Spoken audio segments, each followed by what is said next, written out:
God save our glorious Tsar, he who rules o'er us, guarding our motherland from all who'd assail. Grant him omnipotence in all that he pursueth, lending protection while tyrants so fail.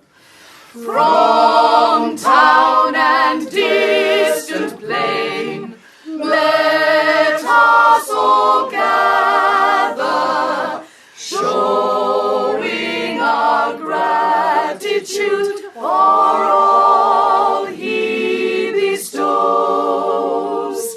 Then we shall raise our song in honor of our Father, singing his praises with joy that o'erflows.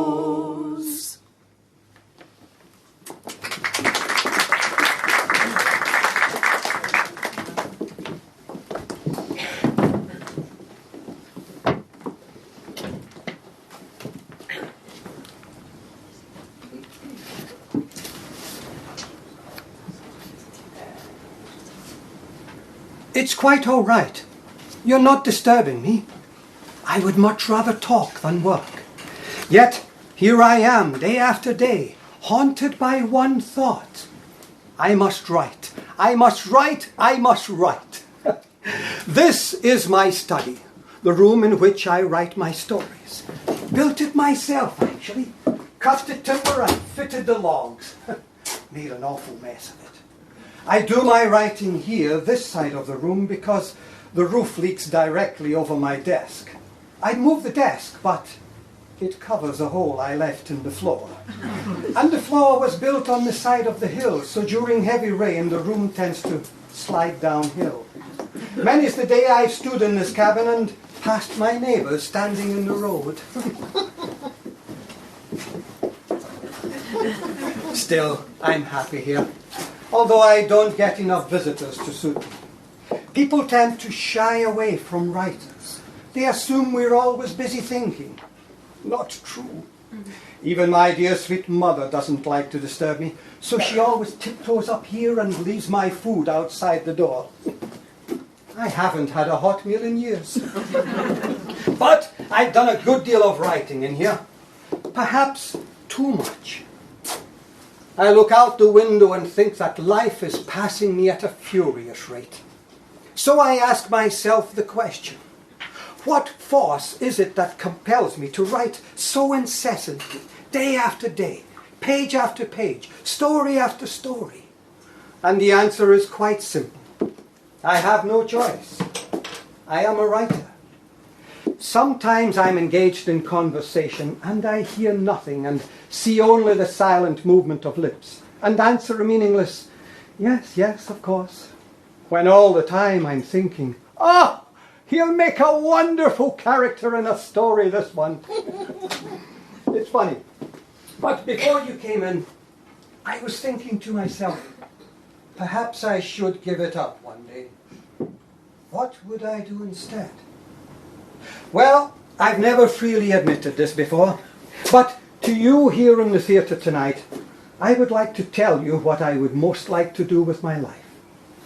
Ever since I was a small child, excuse me a moment, just making a note. An idea just occurred to me. A subject for a short story. Yes, it was my mentioning the theatre that sparked me. What were we talking about a moment ago? No matter. My thoughts are consumed with this new story. See if this appeals to you. It starts in a theatre. It starts on the opening night of a new season. It starts with the arrival of all those dear and devoted patrons of the arts, who wave and greet each other in the grand salon, commenting on how this one looks and how that one is dressed, scarcely knowing what play they are about to see that evening, with the exception of one man, Ivan Ilyich Cherchikov. If Ivan Ilyich Cherchikov, a civil servant, a clerk in the Ministry of Public Parks, had any passion in life at all, it was the theatre. He certainly had hopes and ambitions for higher office, and had dedicated his life to hard work, zeal and patience. Still, he would not deny himself his one great pleasure. So he purchased 2 tickets in the very best section of the theatre for the opening night performance of Rostov's The Bearded Countess. As fortune would have it, into the theatre that night came his respected superior, General Mikhail Brasilov, the Minister of Public Parks himself.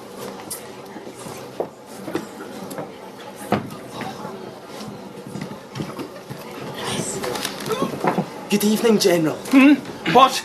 Oh, yes, good evening. Permit me, sir. I'm Cherchikov, Ivan Ilyich. This is a great honour for me, sir. Yes. Like yourself, dear General, I too serve the Ministry of Public Parks. That is to say, I serve you, who is indeed himself the Minister of Public Parks. I'm the Assistant Chief Clerk in the Department of Trees and Bushes. Ah, yes, keep up the good work. Lovely trees and bushes this year. Very nice. There. My wife would very much like to meet you, General. This is she, my wife, Madame Cherchikov. How do you do, General? My pleasure. My pleasure, General. How do you do? Madame Brasilov, my wife, Madame Cherchikov. How do you do, Madame Brasilov? How do you do? I just had the pleasure of meeting your husband. And I'm my wife's husband. How do you do, Madame Brasilov? Shh. Sorry, terribly sorry. I hope you enjoy the play, sir. I will, if I can watch it. Feeling quite pleased with himself for having made the most of this golden opportunity, Ivan Ilyich Cherchikov sat back to enjoy the bearded countess. He was no longer a stranger to the Minister of Public Parks. They had become, if one wanted to be generous about the matter, familiar with each other. And then, quite suddenly, without any warning, like a bolt from a grey thundering sky, Ivan Ilyich Cherchikov reared his head back and... Oh my goodness! I'm so sorry! I'm so terribly sorry, Your Excellency! Never mind. It's all right. All right? It certainly is not all right. It was unpardonable. It was monstrous of me. Leave it be. Let the matter rest. But how can I let it rest, General? Oh, permit me to wipe your neck, General. It's the least I can do. Leave it be. It's all right, I say. Oh, but I splattered you, sir. Your complete head is splattered. It was an accident, I assure you, but... Oh, it's disgusting. Shh. The thing is, Your Excellency, it came completely without warning. It was out of my nose before I could stifle it. Shh! Shh! Oh, yes, certainly. I'm sorry. It's not a cold if that's what you're worrying about. Probably just a particle of dust in the nostril. Shh! But try as he might, Cherchikov could not put the incident out of his mind. The sneeze, no more than an innocent anatomical accident, grew out of all proportion in his mind, until it resembled the angry roar of a cannon aimed squarely at the enemy camp. He played the incident back in his mind, slowing the procedure down so he could view again in horror the infamous deed.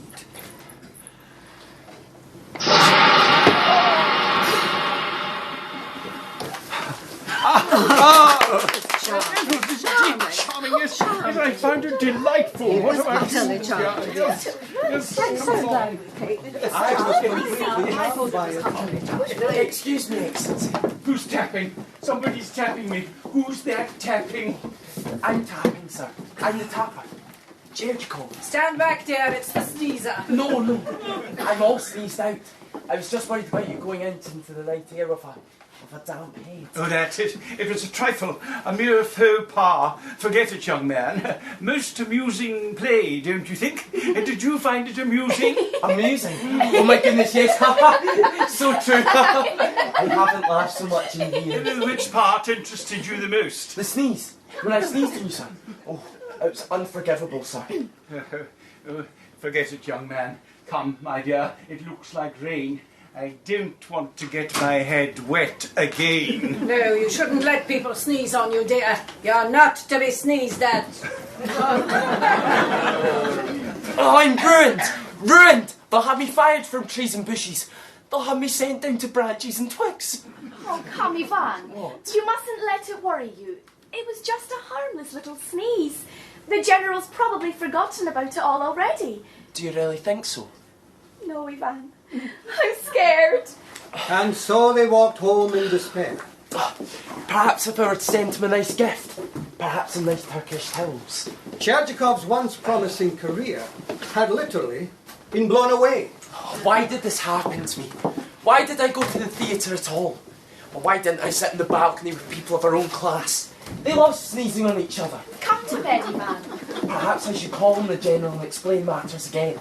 But in such an honest, charming and self-effacing manner, you'd have no choice but to forgive me. Perhaps it's best not to remind the General. No. If I ever expect to become a gentleman, I must behave like one.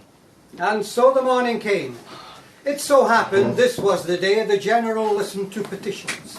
And since there were 50 to 60 petitions ahead of Cherjikov, he waited from morning till late afternoon. Next! Next! I'm not next, Your Excellency. I'm last. Very well then. Last. That's me, sir. Then what is your petition? Well, I have no petition, sir. Then you waste my time. Do you not recognise me, sir? What? We met last night under rather explosive circumstances. I'm the splatterer. The what? The sneezer. The one who sneezed on you. The sneezing splatterer. And what is it you want now? A Gesundheit? No, Your Excellency. Your forgiveness. I just wanted to point out that there was no political or anti-social motivation behind my sneeze. It was a non-partisan, non-violent act of God. I curse the day the protuberance formed itself in my face. It's a hateful no, sir, and I cannot be blamed for its indiscretions. Punish that which committed the crime, but absolve the innocent body behind it. Exile my nose, sir, but forgive me, your kindship, forgive me. Oh, my dear young man, I'm not angry with your nose. I have no time to worry about your nasal problems. Why don't you go home and take a hot bath or a cold one? Take anything. Only don't bother me with this silly business again. Gibber, gibber, gibber. That's all I've heard all day. Gibber, gibber. God bless you, sir, and your wife and your household. May your days be sweet, and may your nights be better than your days. The feeling of relief that came over Cherjikov was enormous. May the birds sing in the morning at your window, and may the coffee in your cup be strong and hot. The weight of the burden that was lifted was inestimable. I worship the chair that you sit on, and I worship the uniform that you wear that sits on the chair that I worship. He walked home singing and whistling like a lark. Life was surely a marvel, a joy, a heavenly paradise. Oh God, I am happy. And yet, when he arrived home, he began to think. Have I been the butt of a cruel and thoughtless joke? Had the minister toyed with him? If he had no intention of punishing me, why did he not torment me so unmercifully? If the sneeze meant so little to the minister, why did he deliberately cause Cherjikov to writhe in his bed? To twist in agony the entire night. Cherjikov was furious. I am furious! He foamed and fumed and paced the night through, and in the morning he called out to his wife, Sonia! Sonia, I have been humiliated. You, Ivan? Who would humiliate you? You're such a kind and generous person. Who? I'll tell you who. General Brasilov, the Minister of Public Parks. What did he do? This swine. He tormented me in such a subtle fashion that it was almost indiscernible. The man's cunning is almost equal to his cruelty. He practically forced me to come to his office, to grovel and beg on my knees. I was reduced to a gibbering idiot. You were that reduced? I must go back. I must go back and tell him what I think of him. The lower classes must speak up. The world must be made safe so that men of all nations and creeds, regardless of their religion or colour, shall be free to sneeze on their superiors. It is he who will be humiliated by I. And so the next morning, Cherchikov came to humiliate he. Lost! Well? Well? Well, you say? Do you not recognise me, Your Excellency? Yes, you're quite right. It is I once again. It is you once again. Who? Cherchikov, Your Excellency. And I've returned taking neither a hot nor a cold bath. Who let this filthy man in? What is it? What is it? What is it, you ask? You sit there behind your desk and ask me, what is it? You sit there in your lofty position, a high-standing member of upper-class society, and ask me, a lowly paid civil servant, what is it? You sit there in full knowledge, knowing that there's no equality in this life, that there are those of us that serve, and those that are served. There are those of us that obey, and those that are obeyed. There are those of us that bow, and those that are bowed to. That in this life there are certain events cause some of us to be humiliated, and those that are the cause of that humiliation. And still you ask, what is it? What is it? Don't stand there gibbering like an idiot. What is it you want? I'll tell you what I want. I just wanted to apologise again, sir, for sneezing on you. I wasn't sure if I made it clear. It was an accident, I assure you. Out! Out, you fool! You imbecile! You idiot! I never want to see you again. If you ever cross my line of vision again, I'll have you exiled forever. What's your name? Cherchikov. You germ spreader. You maggot. You insect. Oh, you're lower than an insect. You're the son-in-law of a cockroach. The stepson of a bedbug. The nephew of a ringworm. You're nothing. Do you hear me? Nothing. Nothing. Oh, nothing. At that moment, something broke loose inside of Cherchikov. Something so deep and vital, so organic, that the damage that was done seemed irreparable. Something drained from him that can only be described as the very life force itself. The matter was over, for once, for all, forever. What happened next was quite simple. Ivan Ilyich Cherchikov arrived at home, locked the door, lay down on the sofa, and died. Wait. For those who are offended by life's cruelty, there is an alternative ending. Ivan Ilyich Cherchikov went home, locked the door, lay down on the sofa, and inherited 5 million rubles!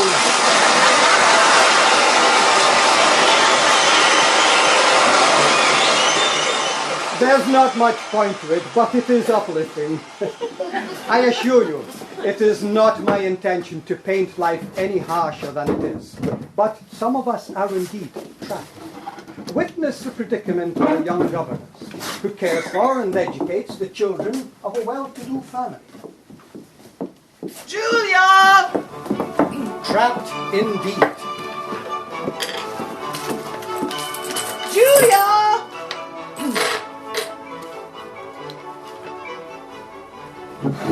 Julia!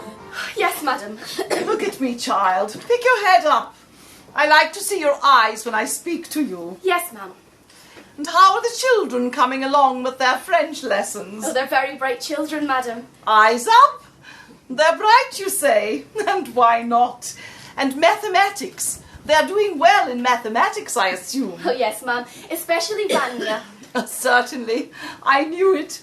I excelled in mathematics. He gets that from his mother, wouldn't you say?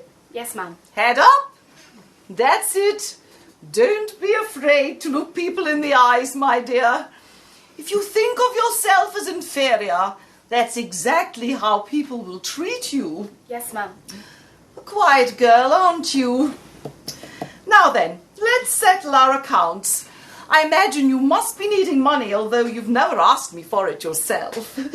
Let's see now. We agreed on 30 rubles a month, did we not? 40, Mum. No, 30.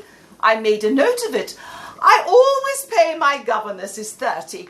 Who told you 40? You did, Mum. I spoke to no one else concerning money. Impossible. Maybe you thought I said 40 when I said 30. If you kept your head up, that wouldn't happen. Look at me again and I'll say it clearly. 30 rubles a month.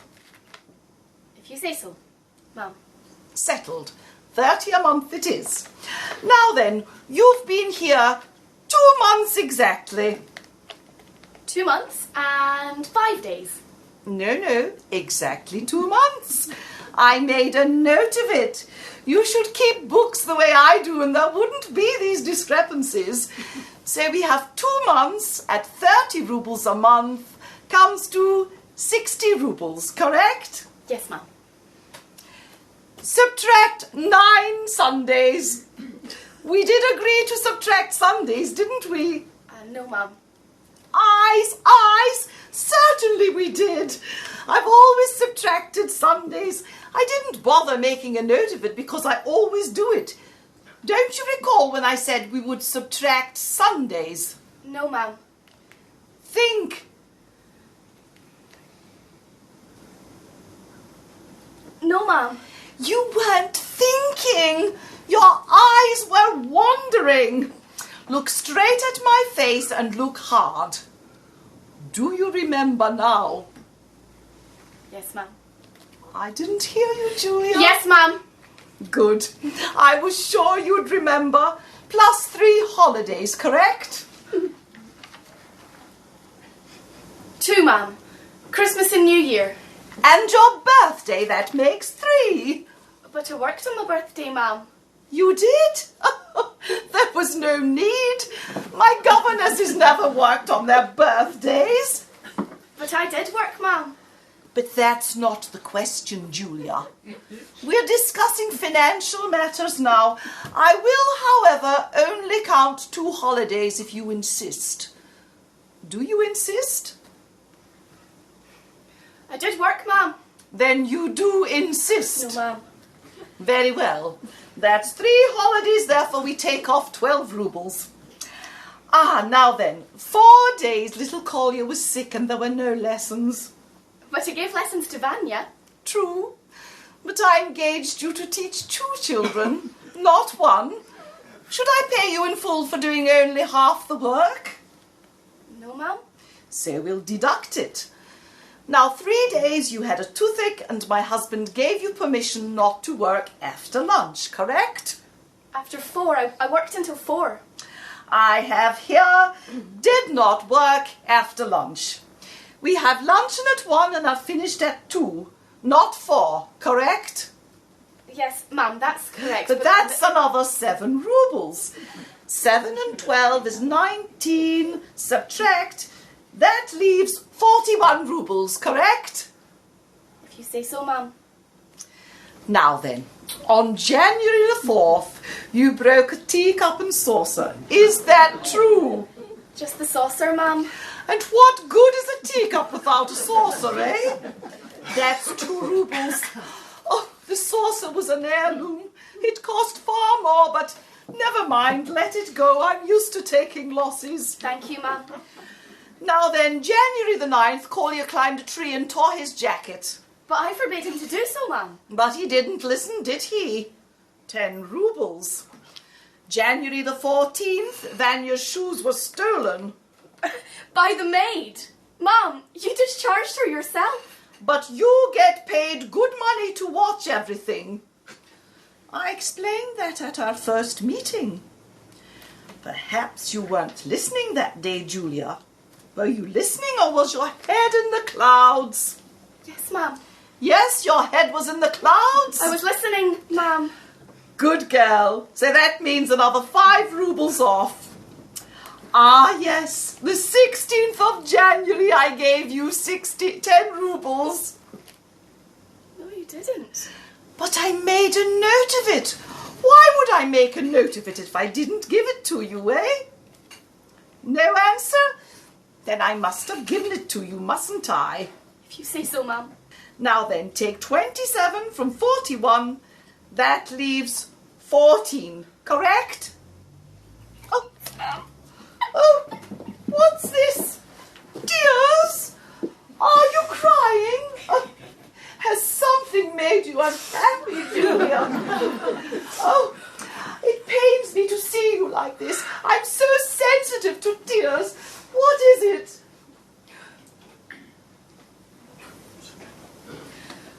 Only once since I have been here have I ever been given any money. And that was by your husband on my birthday. He gave me 3 rubles. Really? Oh, there's no note of it in my book. I must put it down now. Thank you for telling me. 3 rubles. Oh, sometimes I'm a little lax with my accounts. Always shortchanging myself. So then we take 3 more from 14 leaves 11. Do you wish to check my figures? That's not necessary, Mum. Then we're all settled. Here's your salary for 2 months, dear. 11 rubles. Come, count it. Oh, that's not necessary, Mum. Come on now, let's keep the record straight. Count it.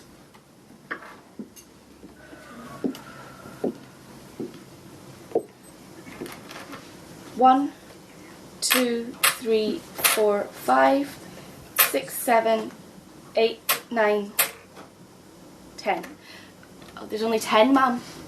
Are you sure? Oh, possibly you dropped one. Look on the floor and see if there's a coin there. I didn't drop any, Mum. I'm quite sure of it. Well, it's not here on my desk, and I know I gave you 11 rubles. Look on the floor. It's all right, Mum. 10 rubles will be fine. Well, keep the 10 for now, and if we don't find it later on, we'll discuss it next month. Yes, Mum. Thank you, Mum. You're very kind, Mum. Julia, come back here. Why did you thank me? For the money, Mum. For the money. But don't you realise what I've done? I've cheated you. Robbed you. I made no such notes in my book. I made up whatever came into my mind. Instead of the 80 rubles which I owe you, I gave you only 10. I've actually stolen from you, and still you thank me. Why? In the other places that I've worked, they didn't give me anything at all. Oh, then they cheated you even worse than I did. I was playing a little game on you, a cruel lesson to teach you. You're much too trusting, and in this world that's a dangerous thing. Here, I have the entire 80 rubles for you in this pouch. Here, take it. Go on. Take it. As you wish, Mum. Julia! Is it possible to be so spineless? Why don't you protest? Why don't you speak up? Why don't you cry out against this cruel and unjust treatment? Is it really possible to be this innocent, this guileless, this such a...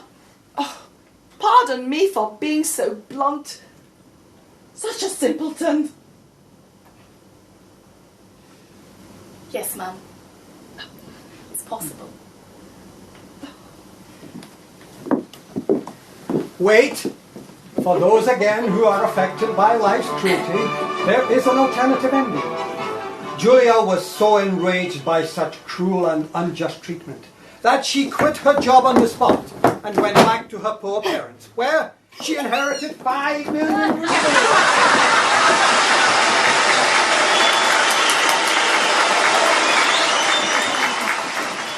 It is my intention someday to write a book of 37 short stories, all with that same ending. I do love it so.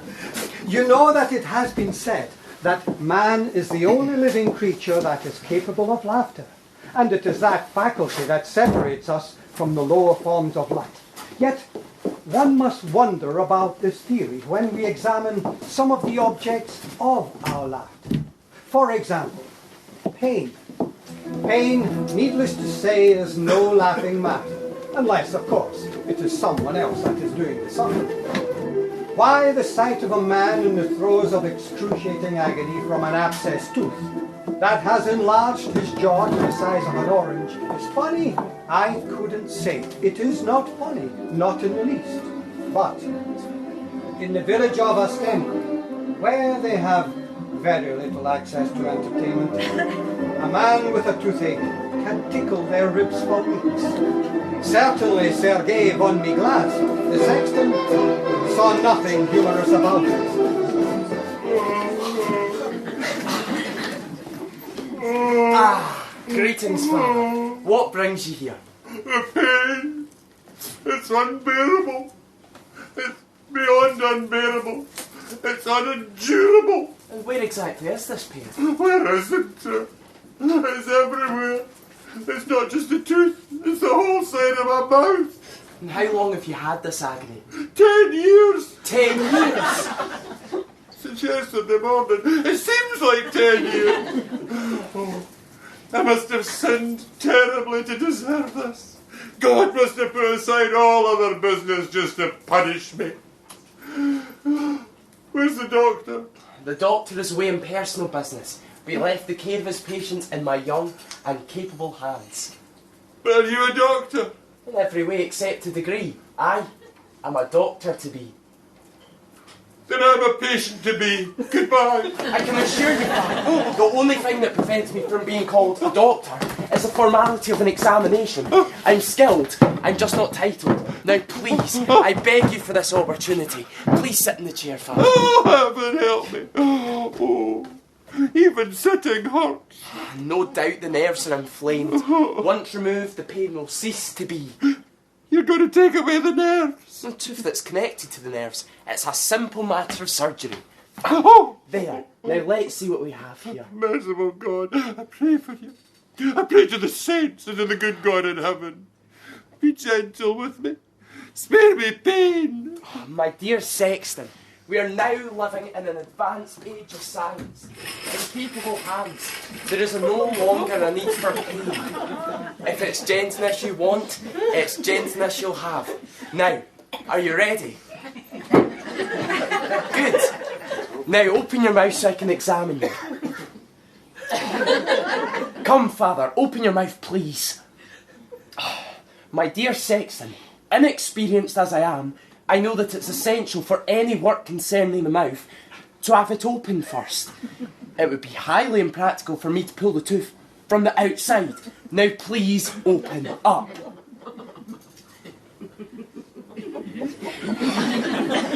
Not the lips, the entire mouth. I don't want to brush your teeth, I want to examine them. Will you be gentle? Didn't I promise you I would? As a child I was promised many things I never got. There is no pain connected to this part. This is merely an examination to find out what must be done, where and how. Now open up.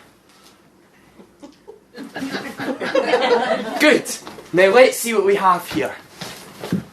Ah, yes, there's the ugly little fellow. Oh, you're a nasty one, aren't you? Don't talk to it. Don't make friends with it. Pull it out. Don't brush me, I'm evaluating. There's a hole in your tooth big enough to drive a horse and carriage through. Oh, What is it? that's even disgusting to look at. But if this is going to be my profession, I'm going to have to get used to these things. Now then, I'm going to try something. Be gentle with me. As though I were your own mother. My mother doesn't like me. Gentler. Now I want to see how exposed the nerve is. Now all I'm going to do is gently blow on your tooth. That's all. Alright? Excuse me. Ah, here goes.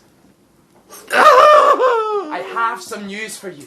The nerve is exposed. Is that how far science has advanced? Blowing on teeth. The results are still inconclusive.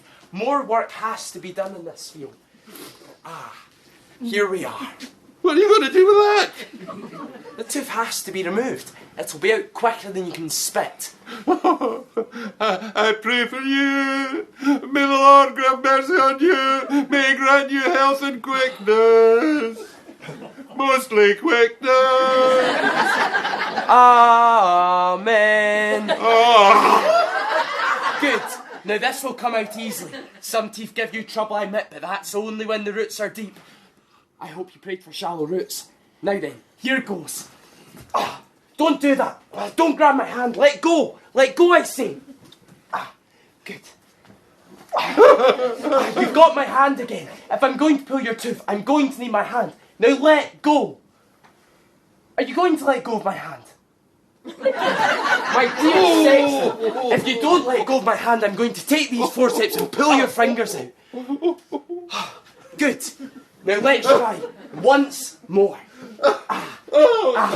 Now then. Don't sit still. You're twitching. You're twitching again. Come, Father. Now the important thing is to get a firm grip on the ground so that it doesn't break. Now then, now I've got a firm grip on the little monster. Now, the important thing is for you to not grab my hand. I'm going to have enough trouble as it is without you holding on. Now then, on the count of 3, I'm going to pull the tooth. Steady, Father. 1, 2, 3! I pulled it out. My first tooth. You pulled it, okay? I hope I pull you in the next world the same way. Oh, I knew it. The crown broke. The roots are still in your mouth. Oh, what a mess this is going to be. I told you not to twitch. You butcher. You carpenter. You're God's punishment for my sins. Compared to you, the toothache was a joy. You ignorant peasant. The only thing harder than the roots in your teeth are the brains in your head. Now get back in the chair. We have unfinished business. Stay away from me, sorcerer. If you put your fingers in my mouth, it'll be the first solid food I've eaten for weeks. You're not leaving here until the roots come out. It's a matter of professional pride. Let me out of here. No.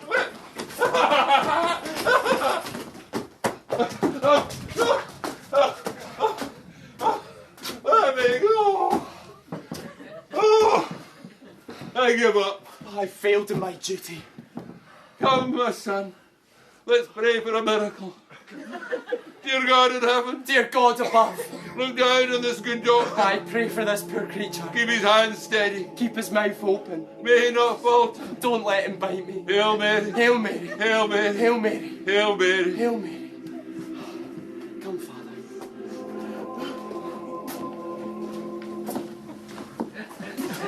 In the vicinity of Vishenko Square, there is a small park that is seldom crowded.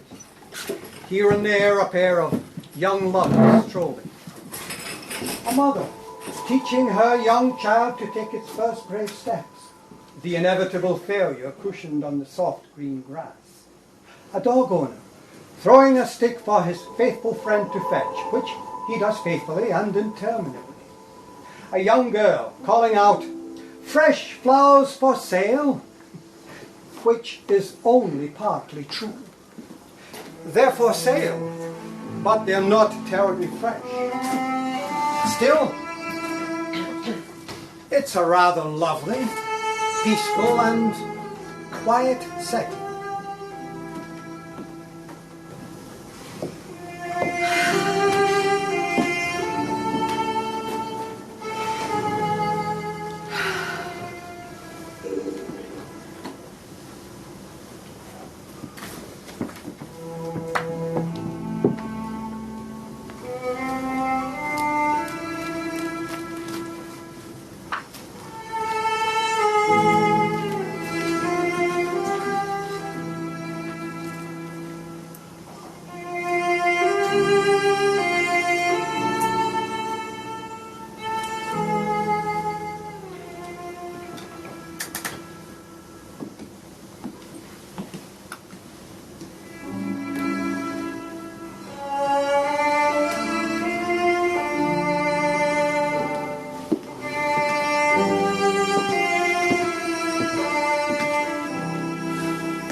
Good afternoon, madam.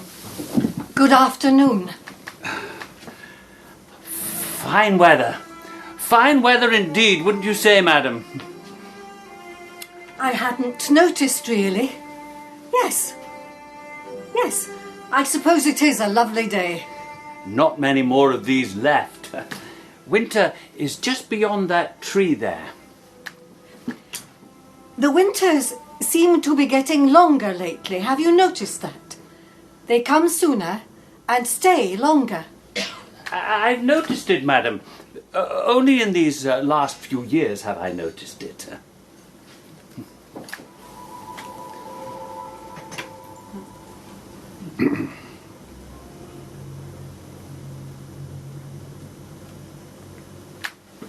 I was wondering, madam. Yes? I was wondering. Do you have the time of day? I don't carry a timepiece. No matter. It wasn't urgent. My business can wait. Yes, it can wait.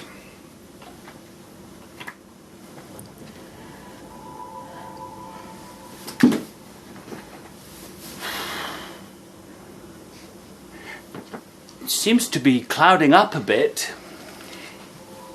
Yes, I'm beginning to feel a chill in the air. Oh, would you like my scarf for your neck? Oh, thank you. No. It's getting late. I should be getting home. Yes, of course. I was thinking the same myself. Unless... Yes? Unless you would care to join me for some tea. A cup of hot tea. It might be just the right thing, a cup of tea. Tea? Tea, you say? Well, that's very nice of you. I would love to. You would? Yes. But not today. It's getting late. Perhaps tomorrow? Yes, of course. Perhaps tomorrow. Good. There's always tomorrow. Good day, sir. Good day, madam.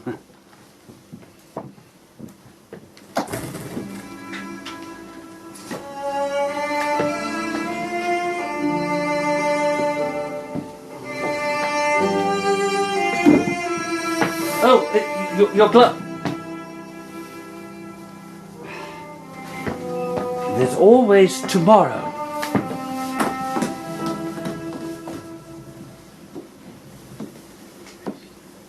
One would never suspect this charming little spot would soon turn into a battlefield, which it did with marked regularity each Tuesday afternoon at 3. It was a quiet war, no guns, no booming cannons, no marching feet, but nothing the less a war. The adversaries were 2 aged and retired officers, one military, the other naval. They had served their country long and with distinction, and now in the twilight of their lives still had flickerings of sparks igniting their passions, if, alas, no fire was ever started.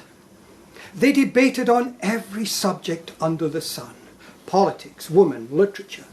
They never seemed to run out of subjects to disagree about, and they never did agree on anything except to meet again the following Tuesday at 3 on the same bench for the purpose of continuing their disagreements. We are fortunate. Today is Tuesday, and the time you've just heard. I'd best move on, because the bench I am sitting on is the field of battle, and I have no wish to get caught in the crossfire. I will watch from a safe vantage point, there, near the children's swings. Approaching from the east comes the army. From the west, the navy. Can I have a drum roll, please? Thank you.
Cool weather we're having today. Warmer than yesterday. They say it may rain. Here comes the sun. It's coming. Your turn. Pick a subject. I've got one. A good one? In my opinion. What's the subject? Lunch. Lunch. Your subject is lunch? It's my turn, isn't it? I picked lunch. Not much of a subject in my opinion. Does that mean you concede? I concede nothing. I merely stated it was a poor subject. However, I accept the challenge. If it's lunch, it's lunch. Start. Are you ready? Would I say start if I wasn't ready? Start means I'm ready. Go ahead. Start. Very well. Appetizers. Appetizers, right. To start a good lunch, the best appetizer is herring. Wrong. Wrong? Herring is not the best appetizer? It's good. I didn't say it wasn't good, but it's not as good as caviar. You're wrong. Caviar is too rich a dish for an appetizer. It should be reserved for special occasions, with a little champagne. A snack? Yes. An appetizer? Never. Are you telling me that fresh caviar, lemon juice, finely chopped eggs, raw onions garnished with parsley, served on lightly salted wafer-thin biscuits is not a good appetizer? Can you compare it with herring? With marinated onions? 2 large black olives in either end of the plate, sprinkled with dill. Served with the end piece of fresh baked brown bread to soak up the dripping of the herring, the onion and the dill, and one final succulent mouthful. Huh? You argue well. I concede the appetizer. Thank you. Now, for the soup. Well, I don't think we'll have much argument here. Borscht. Borscht. You pick borscht. Out of all the soups in God's creation, you pick an ordinary dish of borscht. Not in a dish. In a bowl. And there is nothing ordinary about piping hot borscht prepared with sweet sugar beets, Ukrainian style with ham and country sausages, and topped with a thick white sour cream. Are you prepared to challenge a soup like that? I'd sooner have cabbage soup, steaming from the pot, with thick chunks of boiled potatoes and globs of tender meat hanging from the bone. And sooner than cabbage soup, I take a full-bodied vegetable soup, with fresh asparagus, with carrots, with peas and beans. Sooner than a vegetable soup, I take a fish soup with tripe and giblets and young kidneys swimming on top, so thick you'd have to push your way into the soup. Wait a minute. I'm not talking about ordinary, run-of-the-mill, prepared in a restaurant borscht. I'm talking about peasant borscht. The kind that you eat with a pound of hot cornbread in your left hand, and in your right hand, a thick, heavy wooden spoon. A wooden spoon. That's different. You didn't mention a wooden spoon before. I concede the soup. Accepted. How do we stand? You won the appetizer, I won the soup. So far, it's a very close lunch. Next course. Next course is fish. Fish. Oh, well, we can forget about the fish. Don't particularly care for fish. Whatever you choose for fish is fine with me. You don't like fish? No, I'm not dead set against it. It's all right once in a great while, but it's not substantial. It never satisfies me. For me, the most important part of the meal is the roast. You choose a fish and then we can get on with the roast. So, you concede the fish? Oh, mention a fish and I'll concede. Pike. A nice piece of pike. Carp is better. But you just conceded the fish. I didn't know you were going to say pike. I don't find pike a tasty fish. A nice piece of pike fried with brown butter, With stewed tomatoes and a thick mushroom sauce? That's not tasty. It's all right if you smother it with carp. Broiled in lemon juice. But you already conceded the fish. All right. Change it to carp and I'll concede. But carp is your fish. Then I'd be conceding. Well, you could have chosen carp ahead of me. The option was yours. Will you concede if I drop the pike and pick another fish? That's fair enough. What do you choose? Brook trout broiled with sliced almonds. Poached salmon and hollandaise sauce. I thought you didn't like fish. Maybe it's just the fish that you like that I don't like. You're purposely doing this. Are you accusing me of being false to my taste? You dishonour me. I dishonour no one. I call for a stalemate on the fish. Stalemate? So soon? Why? When there are so few fish I like. All right. Fillet of sole cooked with white wine and grapes. Sea bass and black bean sauce. Stalemate, stalemate. Calm down. I'm still to get on with the roast. Agreed. Stalemate. I don't understand why there should be a stalemate when pike is so delicious, especially after we just had borscht. What's past is past. The table is cleared. Time to get on to the roast. Your turn. I pass. You pass on the roast? I pass on my turn. I want you to go first. I don't trust you anymore. Oh, makes no difference to me. I contend that the best roast is boiled beef. Served with white hot horseradish. With pearl onions, peas and beans and white bread. And cold spring wine. Oh, I can smell it now. It's all I can do to contain my mouth from dripping with saliva. It is, I believe, your turn. Unless you concede to boiled beef. I do not concede to boiled beef. Then mention, if you can, a better roast. Pike. A nice piece of pike. Pike is a fish. We're through with the fish course. Not in the case of a stalemate. In a stalemate, you can always go back and try again. When was that decided? Just now. I decided it. Well, if you say pike, I say brook trout again. Double stalemate. Next course. Main. Boiled beef, your turn. Boiled beef. Herring, borscht, and boiled beef. It's a meal for a cold, hungry foot soldier, not for a commanding officer and a gentleman. Do you challenge me or not? Oh, I could challenge your boiled beef with a small partridge. I could challenge it with a brace of quail. I could challenge your boiled beef with a firm, young roast turkey. Roast turkey, You may have something there.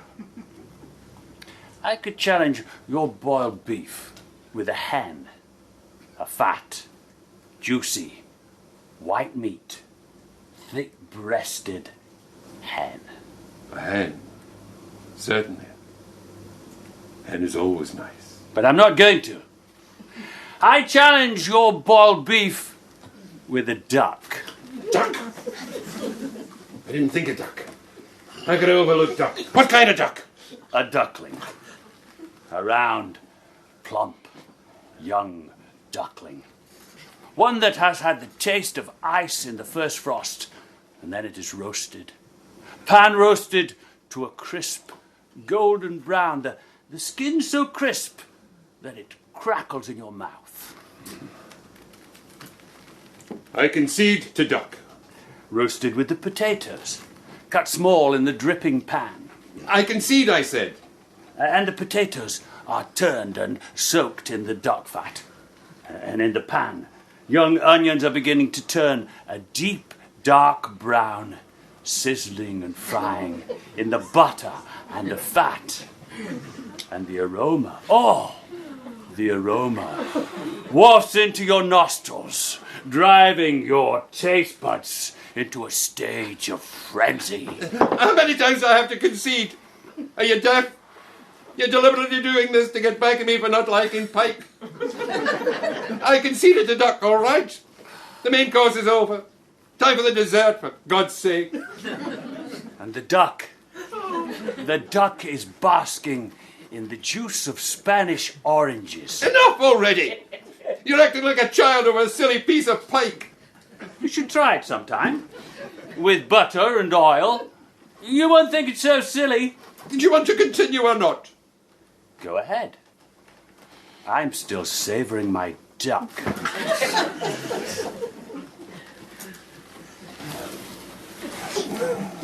For dessert, I choose... Yes? I choose for dessert... Well, out with it. If you can't think of one, I'll choose. I'm thinking. I want to end the perfect meal with a perfect dessert. I choose for dessert... Cold peaches, sweet cream and brandy. Peachy sweet cream and brandy. That's mine. I choose peachy sweet cream and brandy. You can't take my dessert. I can if it takes you an hour to think of it. For a meal to be perfect, it's not what you eat, it's when it is served. If I waited for you to think of it, I would be hungry again. I refuse to argue with you anymore. So, you concede the lunch? Are you through choosing? Certainly I'm through choosing. We've gone through all the courses, haven't we? The lunch is over. I've won a clear-cut victory. Concede the fact and we can go home. But you're through choosing. As far as you're concerned, the lunch is over. Of course it's over. What in the name of God could follow cold peaches, sweet cream and brandy? A cigar! A thick black Panatella cigar, followed by a 2-hour nap. I forgot. I forgot a cigar and a nap. You know what kind of nap you have after a good cigar? A delicious nap. No, not a heavy, tiring kind of sleep like you have at night, no. A light nap is delicate. You sleep soft and warm, with the kind of dreams you had when you were 30. That's how you end a perfect lunch. How could I forget a cigar and a nap? And I'm not through yet. Oh. After the nap, a mint. A white, tangy peppermint. Takes away the entire sour taste of the mouth. All right. Enough already. You've won. You don't have to rub me nose in it. And with the mint, Oh. the afternoon newspaper. Oh.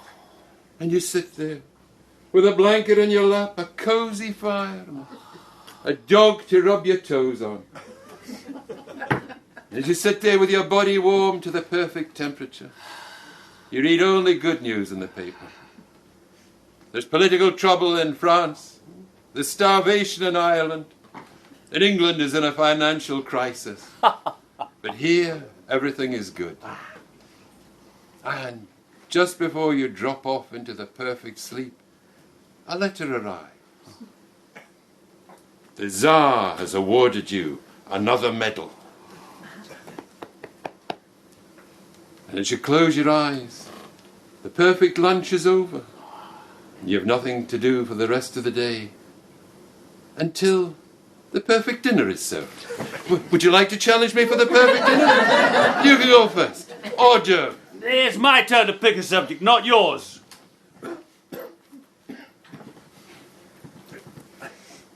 I don't feel like it.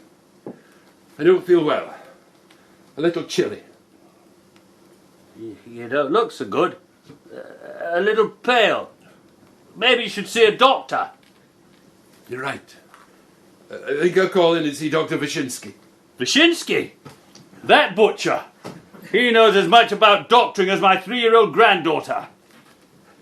You say that there's a better doctor in all Russia than Dr. Wyszynski? You challenge me? I challenge you. But not today. Next week. Next week it is. You're right, you know, it is getting chilly. No, it's getting warm. Here comes the sun. It'll rain before you get home.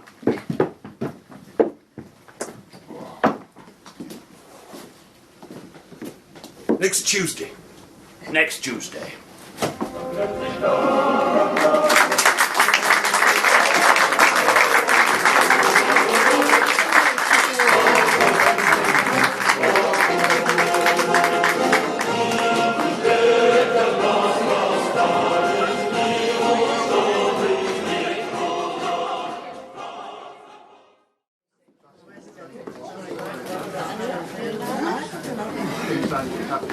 Just getting a little night air to clear my mind.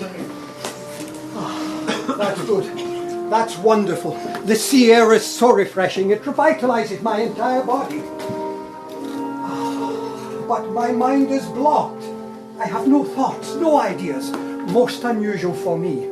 Most times they fill up my brain and overflow it like a cascading fountain. And tonight, nothing is coming. My nerves are tightening. Oh, God, help me. No, I take that back. I mustn't rely on a collaboration with the Almighty. It's selfishness to ask God to take time out to help me come up with an idea for a story. Forgive me, dear Lord. I'll go home and try to sleep. Tomorrow is another day. If, however, anything does occur to me tonight, I would appreciate you making it known to me. Oh, home. I must get home to bed before this thing becomes serious. Oh.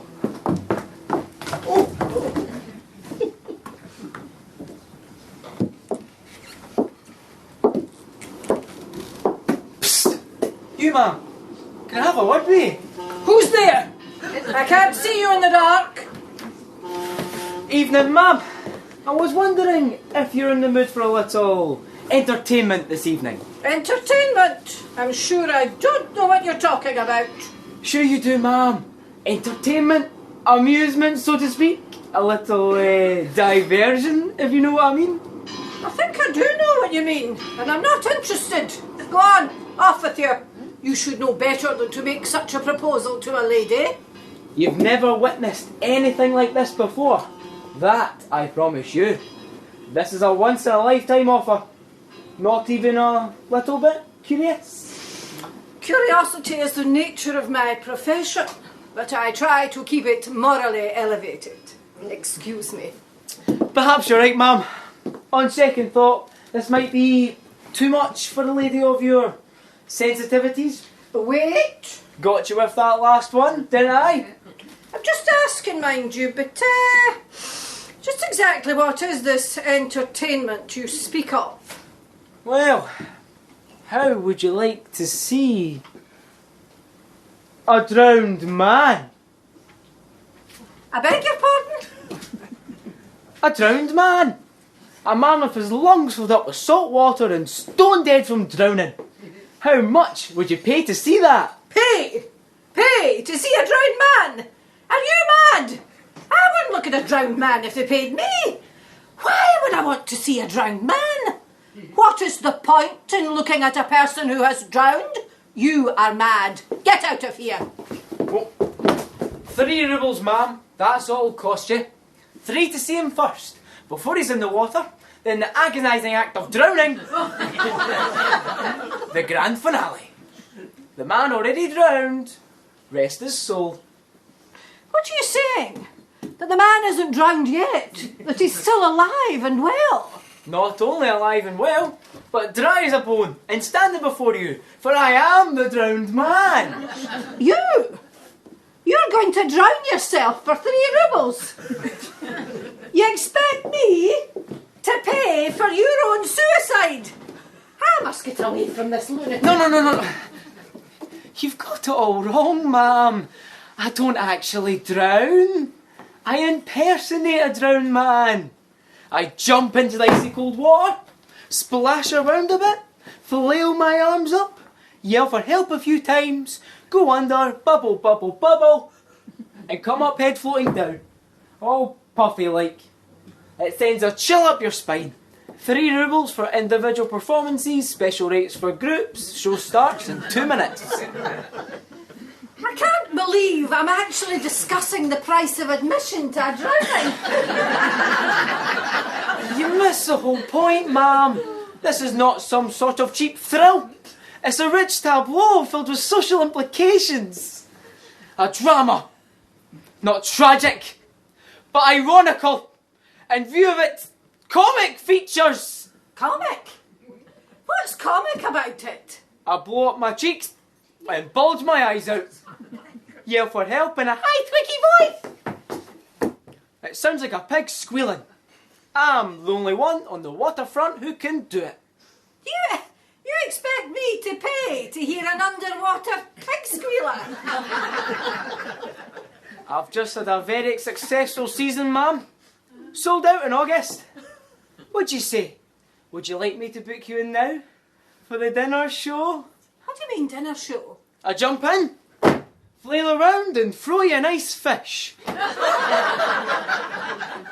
I think halibuts are running now, ma'am. Why do I stand here listening to this? I wish you make up your mind soon, ma'am. In 5 minutes, that restaurant throws its garbage in the water. Then it's messy. I have my pride. To hell with your pride. It doesn't prevent you from making a living imitating a deceased swimmer. You shouldn't have to strike at a man's vulnerable points. That was cruel, ma'am. Oh, well, I'm sorry. I didn't mean to be cruel. You completely overlook the finer points of my profession. Look here. Do you ever see a coal miner at the end of the day? Filth and grime all over his body, soot up his nostrils and in his ears, black grit in his teeth. Disgusting. Or a barber who goes home at night with cuttings of other people's hair sticking to his hands. He gets it in his bread, in his soup. It's nauseating. Do you know where a surgeon puts his fingers? Oh, please! Or a farmer his feet? Every man who works eventually touches something filthy. On the other hand, I deal with water. Water is wet. It's clean. It's purifying. I don't have to take a bath when I come home at night. I've done it. Can you say the same, ma'am? Do you expect me to discuss my toilette habits with you? My God, you're infuriating. There must be a carriage around here somewhere. Cabby! Cabby! You'll regret it. You'll be back one night, bored to death, dying to see a good drowning, and I'll be gone. This is my last week here. I close on Sunday. Next week, I'm in Yalta. There is a police officer. Now, if you don't leave me alone, I shall have you arrested for soliciting. Oh, I'm no soliciting. I'm in the maritime entertainment business. Drowning is not maritime entertainment. You are a waterfront lunatic. Officer! Officer! I'm going. I'll tell you what though, the drowning business isn't what it used to be. Can I help you, madam? Officer, there's a man over there behind the dock. There. He has been pestering me all evening. I shouldn't be surprised if it were deranged. There's a lot of bad cats around these docks at night, ma'am. A lady like yourself shouldn't be wandering around. What was he pestering you about? Well, I'm warning you. You're going to find this strange. He wanted to charge me 3 rubles to watch him drown. Can you imagine? Strange. It's outright thievery. It's not worth more than 60 kopecks. You can get a finer drowning as you'd want and not pay a penny more. 3 rubles. What nerve. No, officer, you seem to miss the point. There's 2 brothers on the next pier there. For 1 ruble each, they'll give you a double drowning. You have to know how to bargain with these men, ma'am, and get your money's worth. No. It's not a question of the price. 3 rubles. Why, the other day, right over there, 60 men acted out an entire shipwreck for 3 rubles. And on a good day, for 10 rubles, you can get an entire navy going down. Yes, ma'am, 60 kopecks, that's all I'd pay for a good drowning. Stick to your price, ma'am, and have a good evening. It's come. It's finally come. The day that the world has gone mad has arrived at last. Psst. Psst. I see the officer's gone, ma'am. What did you tell him? Tell him.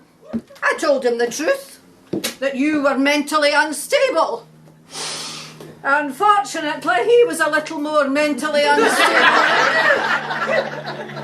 Still, I appreciate you not causing me any trouble, and in gratitude, I'm reducing my price to an all-time low.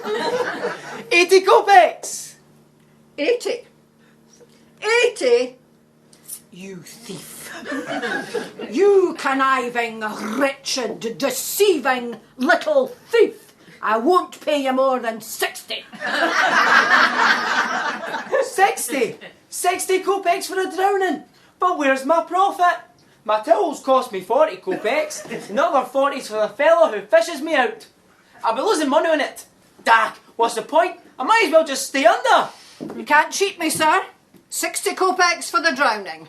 Take it or leave it. You're a hard lady. A hard lady. 60 kopecks it is. I pray to God my son doesn't want to be a drowner. 30, 40, 50, 60. There is your money. Now, where shall I stand? Right on the edge of the dock, ma'am. That's where you'll see all the action. Well, it's a bit dark down there. Are you sure I'll be able to see well? That is what makes it so eerie. Oh. The eerier, the more entertaining. All the action's in the last 10 seconds anyway. Well, here I go. Oh, I almost forgot. When I come up for the third time, yell at the top of your lungs, Popnichevsky! Popnichevsky! Who's Popnichevsky? He's the fellow who jumps in after me. I can't swim, ma'am. You can't swim? You mean you're going to drown yourself and you don't know how to swim? That's what makes it so exciting. Popnichevsky always waits till the last second before jumping in and pulling me out. He's in that restaurant, ma'am, having a drink. Popnichevsky. Don't forget the name. Well, I hope you enjoy the show. If you like it, tell your friends. In the soup, as they say. Over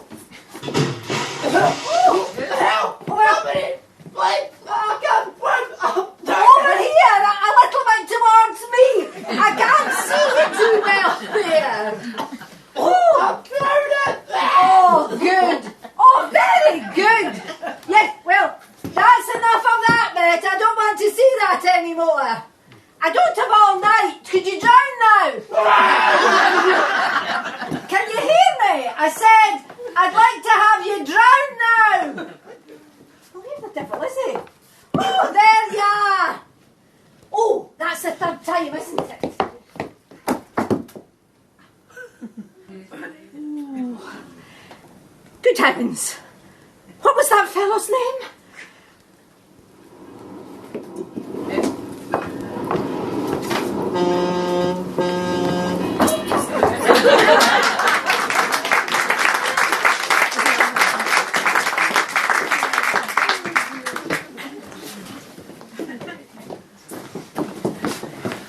With you in a minute.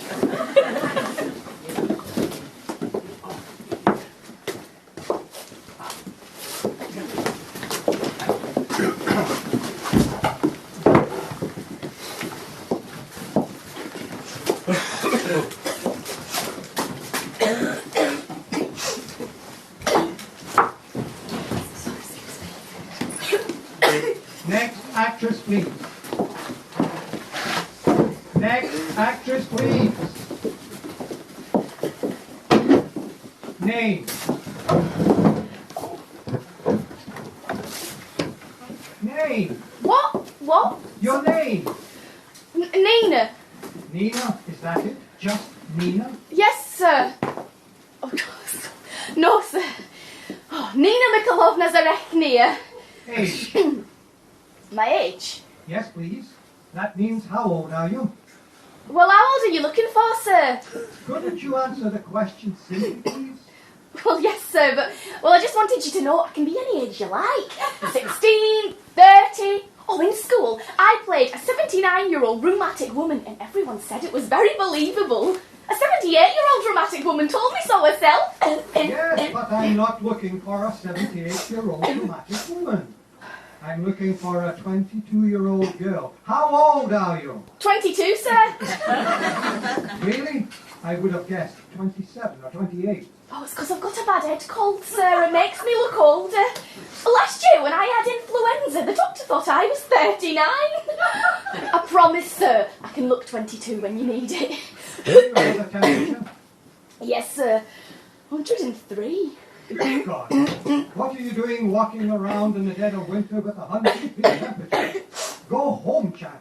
Go to bed. You can come back some other time. No, please, sir. I've waited 6 months for this edition. I waited 3 months just to get on the 6-month waiting list. If they put me back on the bottom of that list again, it'll be another 6 months, and by that time I'll be 23, and it'll be too late for 22. Please, sir, won't you just hear me read? I'm feeling much better. I think I'm on 101 now. I can see you have your heart set on being an actress. Oh, my heart, my soul, the blood in my veins, the bones in my body. Yes, we've had enough of your medical history. But what practical experience have you had? As what? Well, for example, the thing we're discussing, acting. How much acting experience have you had? Do you mean on a stage? That's as good a place as any. Well, I studied acting for 3 years under Madame Zoblineska. She teaches here in Moscow. Oh no, in my high school in Odessa. She was a very great actress herself. Here in Moscow? No, in Odessa. You are then, strictly speaking, an amateur. Well, yes, sir, in Moscow. But in Odessa, I'm a professional. Yes, that's all very well. But you see, we need a 22-year-old professional actress in Moscow. Odessa, although I grant you a lovely city, theatrically speaking, is not Moscow. I would advise you to get more experience and take some aspirins.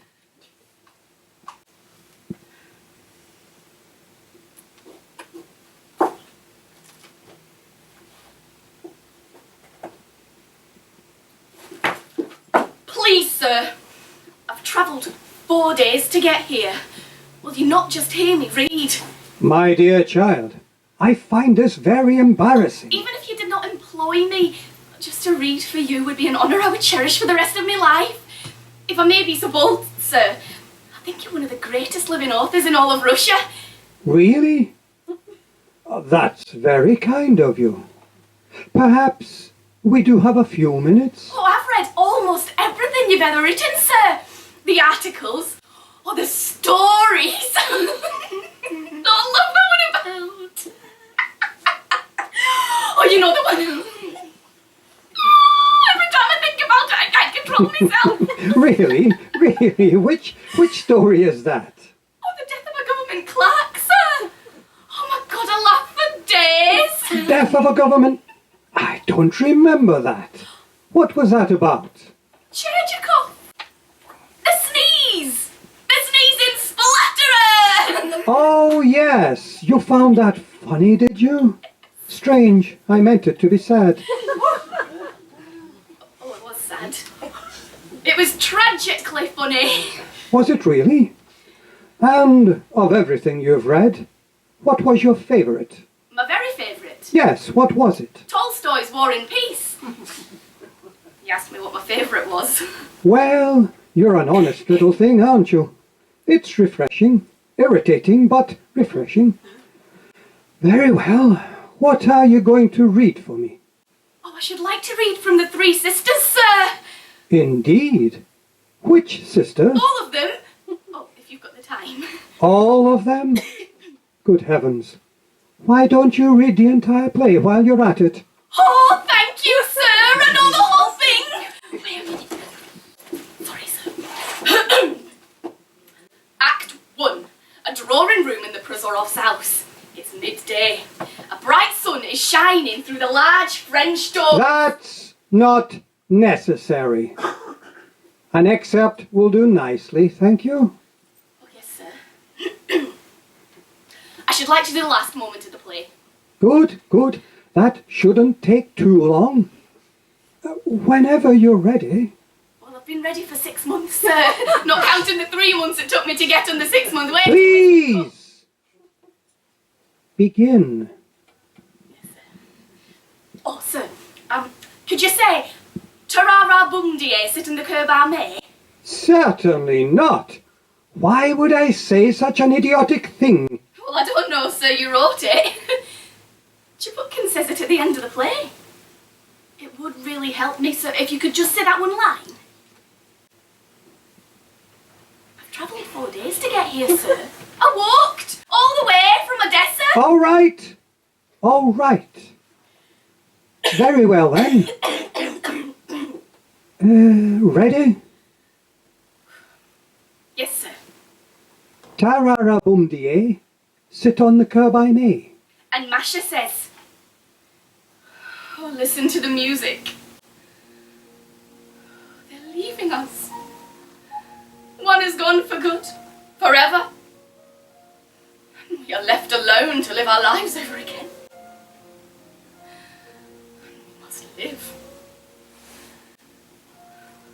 We must live. And Irina says, a time will come when everyone will know what all this is for and why there is all this suffering, and there will be no mystery. For now we must live, we must work. Only work.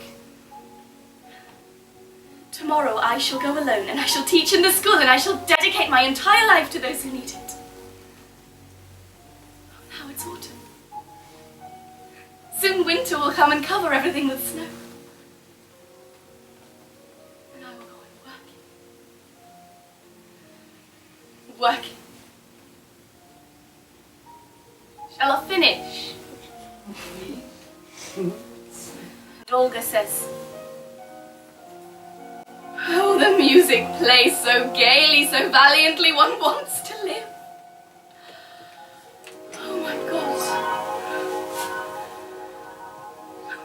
Time will pass, and we shall be gone for good. We'll be forgotten. Our faces will be forgotten, our voices, and how many there were of us. But our suffering will turn to joy for those who live after us.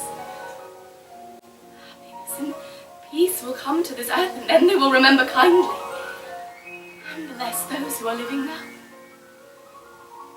Oh, my dear sisters, it seems as if just a little more and we shall know why we live and why we suffer. If only we knew.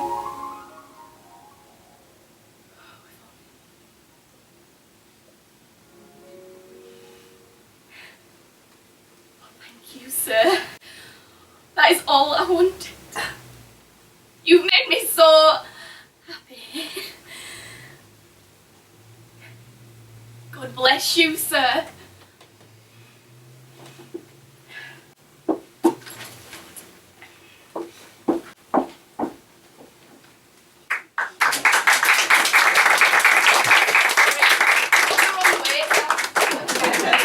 Will someone go get her before she walks all the way back to Odessa?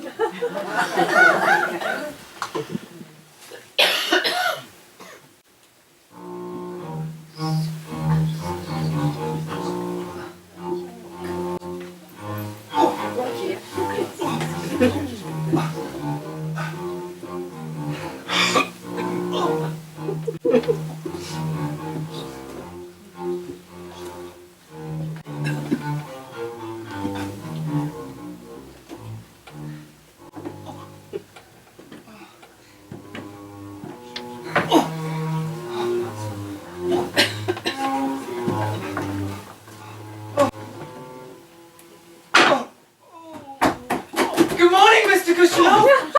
Shh, please lower your voice. I'm sorry, sir. Oh, it's just that my gout is acting up again and my nerves are like little firecrackers. The slightest friction can send them off. It must be very painful, sir. Oh, combing my hair this morning was agony. Mr. Kushner. What is it, Pachatkin? There's a woman who insists on seeing you. We can't make heads or tail of her story, but she insists on seeing a directing manager. Perhaps, if you're not well... Oh, no. The business of the bank comes before my minor physical ailments. Show her in, please. Quietly.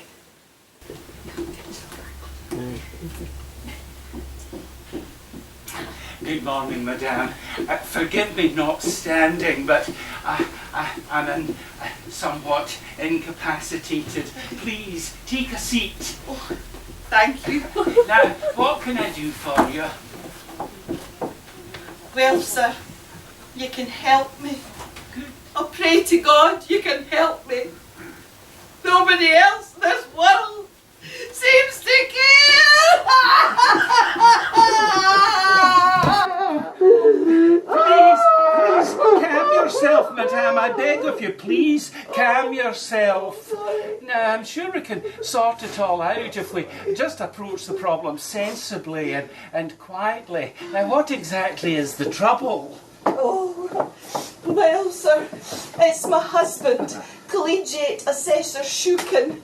He's been ill for 5 months. 5 agonising months. Oh, I know the horrors of illness and I can sympathise with you, madame, but I don't quite see what it's got to do with...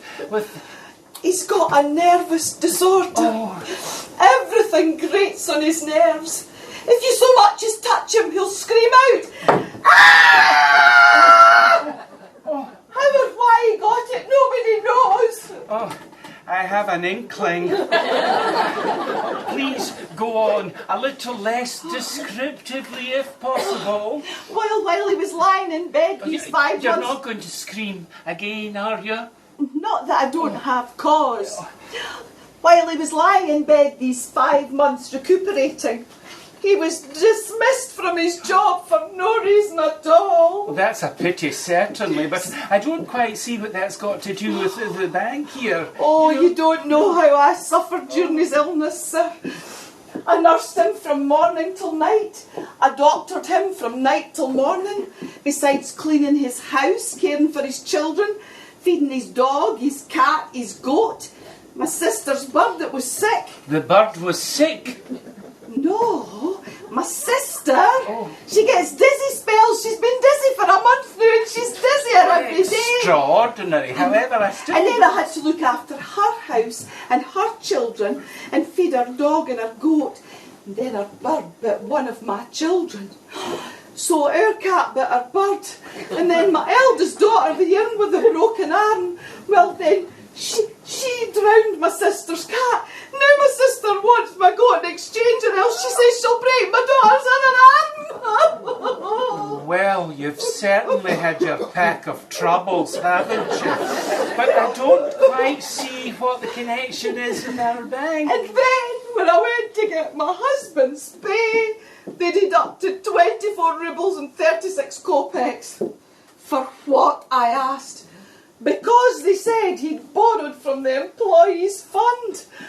But that's impossible, I said. He could never borrow without my say-so. I'd break his arm. Oh, not while he was sick, of course. I'm no well myself, sir. I've not got any strength. I've got this racking cough that's got a terrible thing to hear.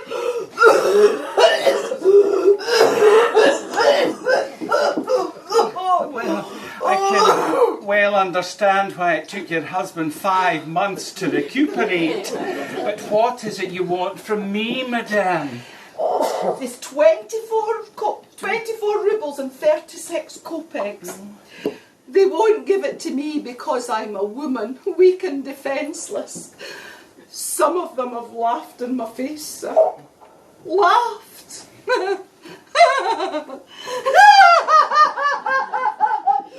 Where's the humour, I wonder, in a poor defenceless creature like myself? Oh, there's none. none. I see none at all, madame. But I don't wish to be unkind, but I'm afraid you've come to the wrong place.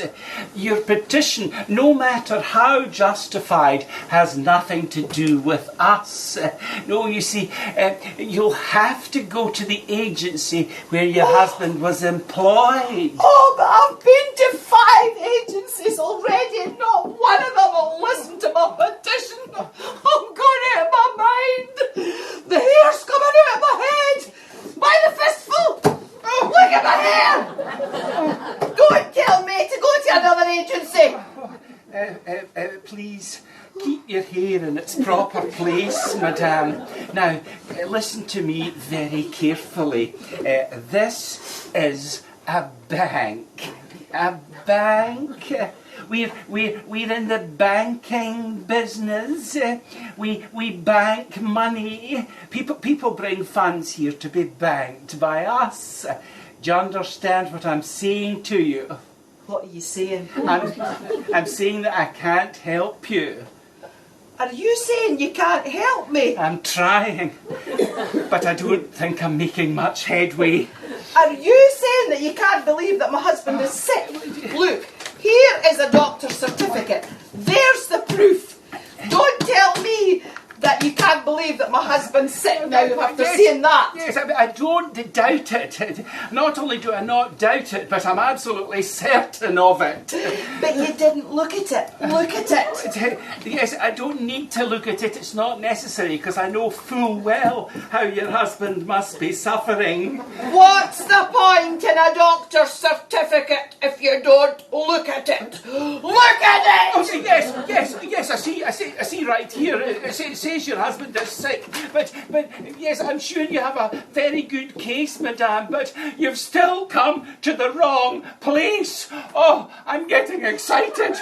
Oh. You lied to me.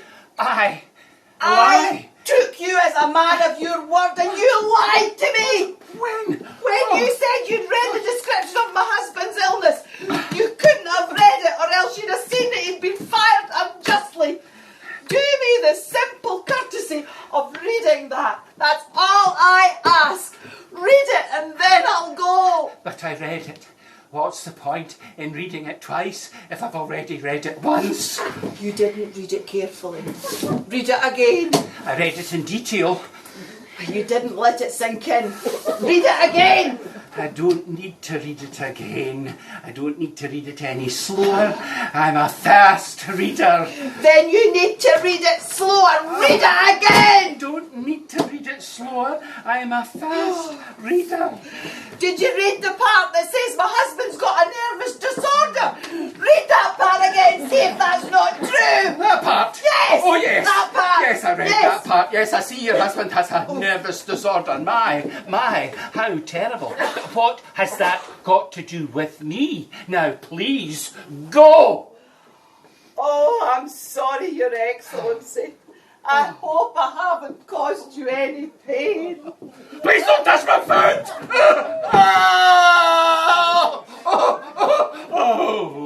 Oh, can't you get this into your balding head? Don't you realise that for you to come here with your sort of a claim is as strange as you trying to get a haircut in a butcher's shop?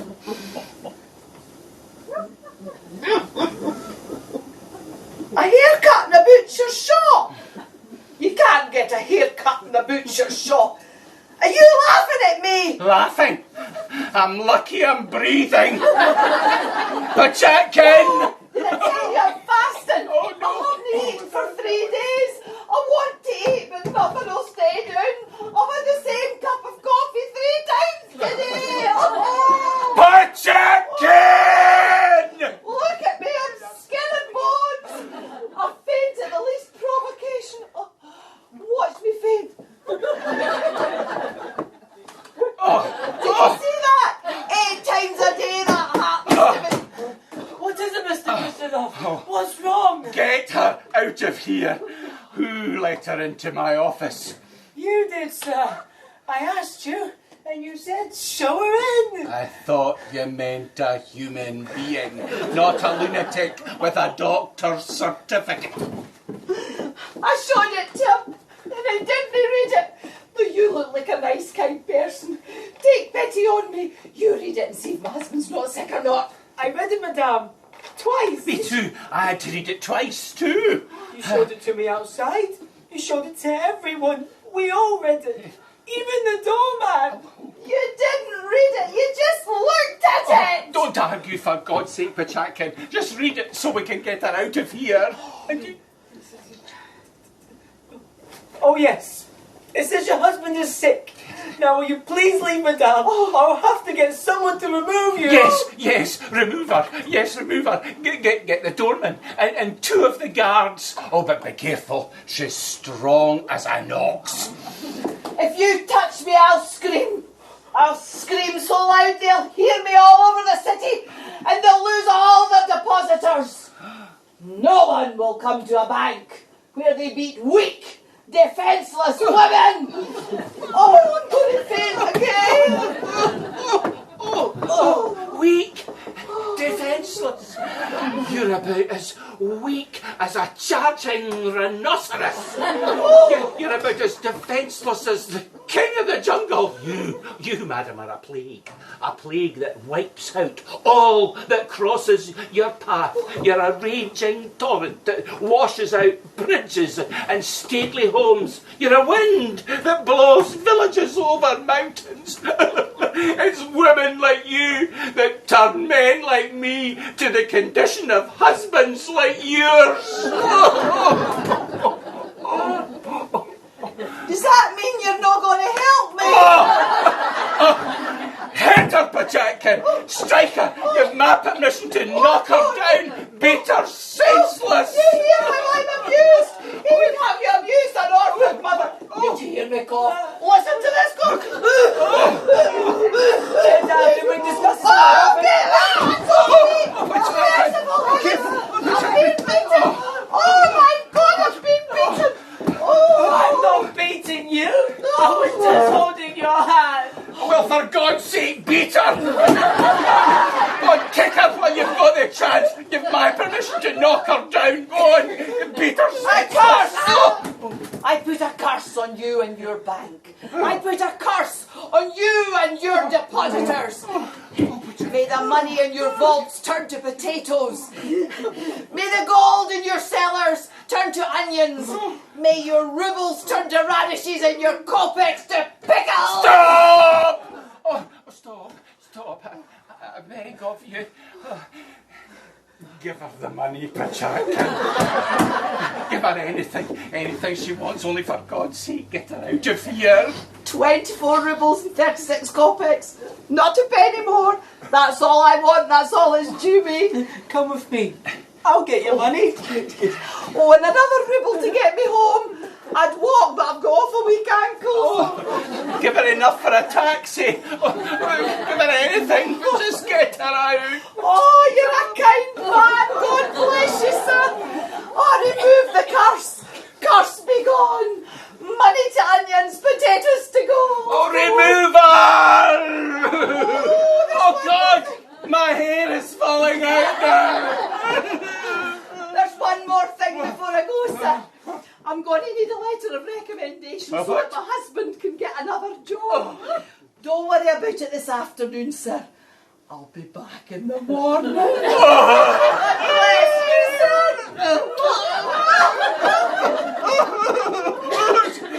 Oh, she's coming back. She's coming back.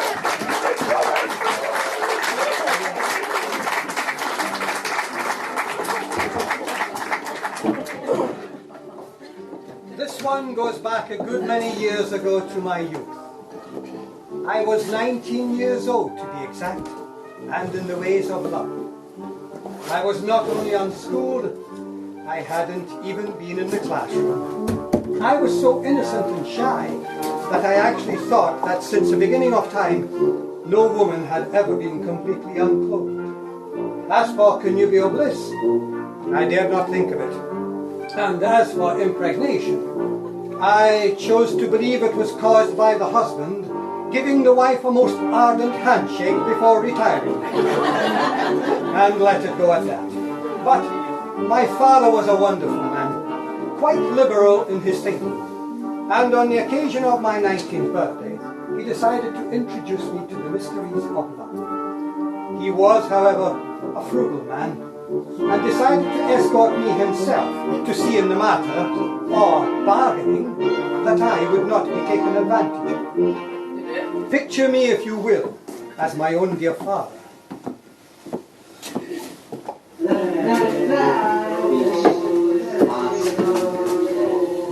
What a place this is.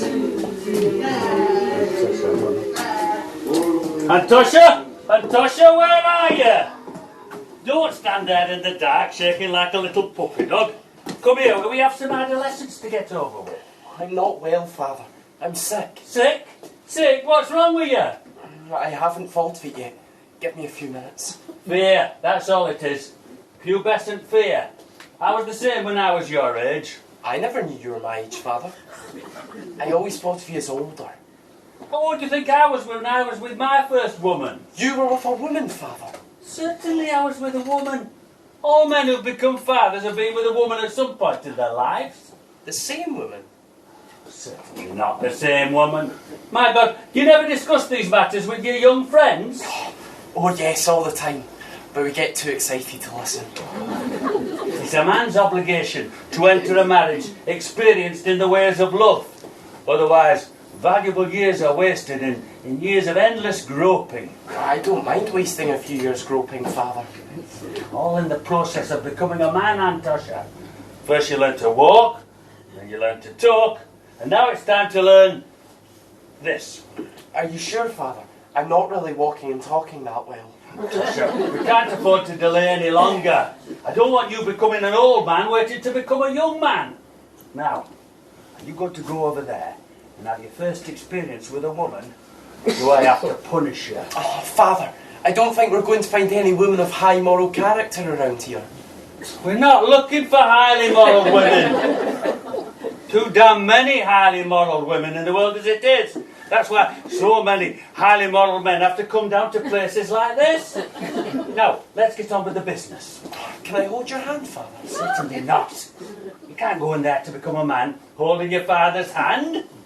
Oh, Antosha, we haven't got all day. Your mother's expecting us back at 9. Now, we have 1 hour and 10 minutes for you to become a man. You mean you told Mother where we were going? You think I'm so insensitive? I told her we were going out for a walk to get some night air. But won't she become suspicious when I come back all grown up? It doesn't show, Anton. You don't get spots like the measles. You might have a slight smile on your face, that's all. Now, come along. Oh, Father, aren't there other ways of becoming a man? Couldn't I grow a moustache?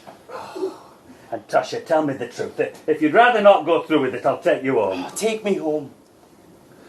Wait till I ask the question. Would you rather not go through with it? I'll take you home. Oh, take me home. I see. Very well then, I'll take you home. You can get in your bathtub and play with your sailboat until you're ready. Will you be angry with me? No. Will you be disappointed in me? No. Will you be proud of me? No. All right. I'll do it. Good boy, Antosha. If I like it, can I do it again? Certainly not. I didn't bring you down here with the intention of leaving you here. My God, it's a difficult business being a liberal father. Evening, gentlemen. Oh, God! Steady, boy, steady. Is she one of the teachers? Oh, she looks like the principal to me. Oh, within looks on. She's a charming-looking girl. I'll go over and attend to your tuition. Oh, couldn't I take a correspondence course, Father? No! Stand there and don't move. I'll be right back. Don't twiddle with your hat. This is not a hat-twiddling business. Good evening, madam. A lovely April night, wouldn't you say? Is it April already? I don't get out much, me. No, well, I can understand that.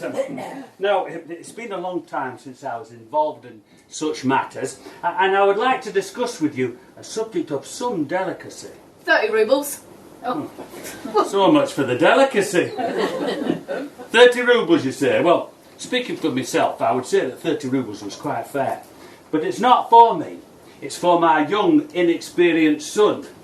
That's him with the knees buckling. It's still 30 rubles, sir. We don't do children's prices round here. No, of course not. But 30 rubles does seem a bit high for a boy of 19. Would you consider 15 rubles? For 15 rubles, sir, I'll read him Peter Rabbit. Now look here, sir, there's a Norwegian ship due in here tonight, and I've got to go and put my blonde wig on. Wait. There is an extenuating circumstance. It's the boy's birthday, you see.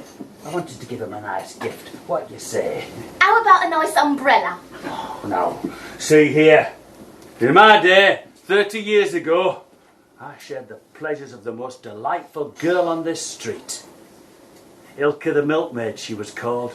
And she cost me a mere 10 rubles. Well, she's still here, sir. If you want her, she's down to 6 rubles Certainly now. not, good heavens! Father, oh father, Yes? am I ready yet? No, in a minute. I'm still shopping. He's really a lovely boy. Fragile and sweet. He tells the most delightful stories. I'm sure you'll find him most entertaining. Haven't you got it the wrong way round, sir? Oh, father, I'm getting chilly. Well, run around a bit. Jump up and down. Be patient. You've waited for 19 years. Just a few minutes more. 20 rubles, not a kopeck more. There's just so much I'm willing to spend on education. Please, it's for my boy. Oh, excuse me. Antasha, stop that. Stand there, you stupid boy.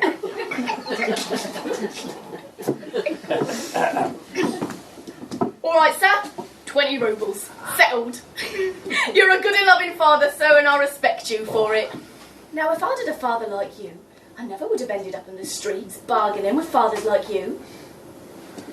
There's a moral in there somewhere, but I just can't see it. Right, settle for 20 rubles. Thank you. Now, there's just one further request that I have. At the conclusion of the evening's festivities, I would appreciate it greatly if you could just say, "Happy birthday from Papa."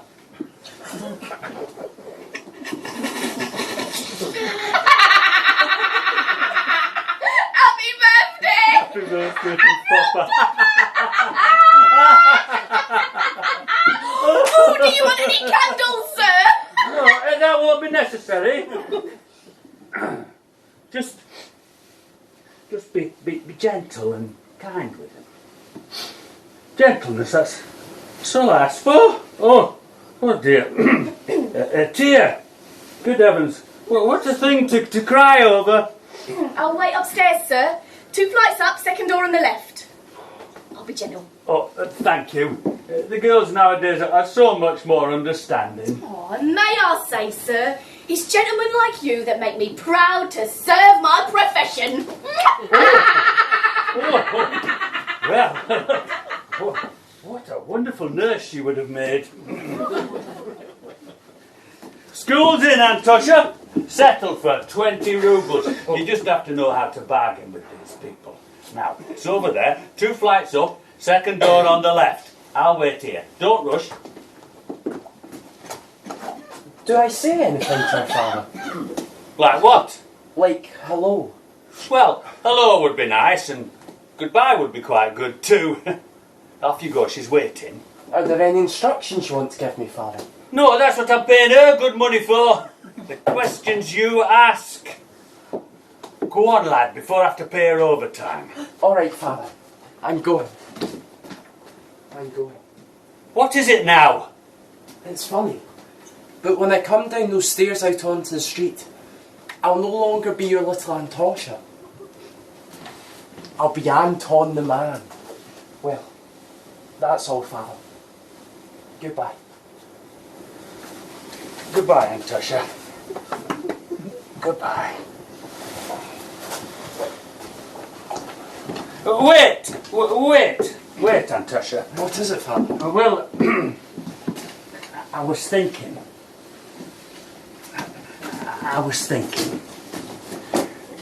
Wouldn't you rather have a nice umbrella for your birthday? Plenty time next year for you to become a man. Plenty time next year. Yes, Papa. Yes. If you wish, Papa. Oh, good. Well, let's put this back on you. Keep you warm. And Mother will be pleased to see us home early, won't she? Yeah, come on. Well, a nice umbrella. A very handy thing to have. You never know when it's going to rain, eh?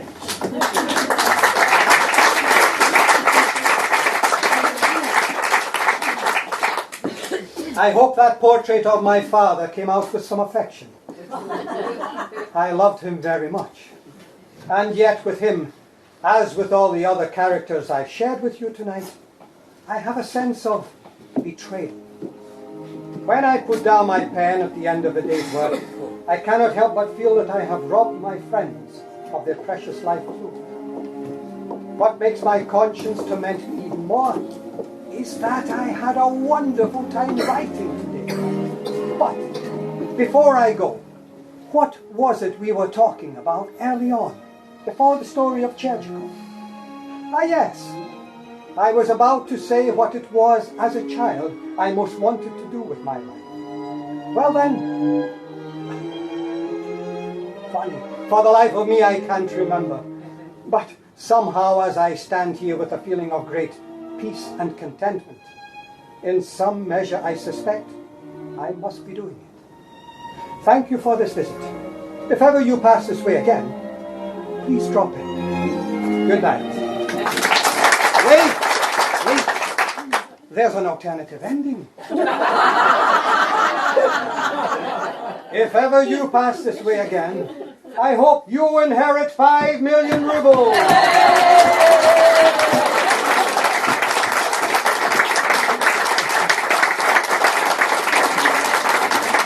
Good night.